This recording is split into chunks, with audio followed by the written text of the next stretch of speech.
злата вещица. Къде се спотайва преди и след карнавала? В кафенето виждаме един мъж, който стои на бара. Мъж? Да. Млад ли? Не знам, той стои с гръб към вратата. Да погледнеш и да ми кажеш това поло ли е. Става ли? Хайде.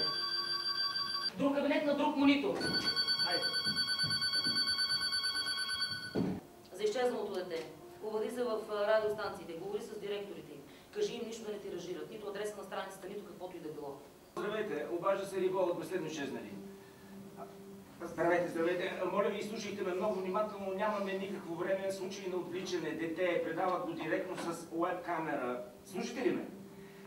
Преди малко сложиха до детето нещо, което прилича на експлозив. Задачата е вие да го погледнете и да разпознаете устройството. Това се опитваме да разберем. Някаква вещица. Да, но слушай, какво му сложи? В гардероба, в детската, на отгоре вижда се. В фиричите майка ми става. Какво? В опералната, в бялата ти е филм. Инспекторе. Да. Времето? Какво му е на време? 30 минути. Защо само 30? При това остават само... Това е една голяма игра. Имаме... Направете го незабавно, а аз ви обещавам, че вещицата сатанисти, няма да дойде. имаме хакери, Край на страшната приказка.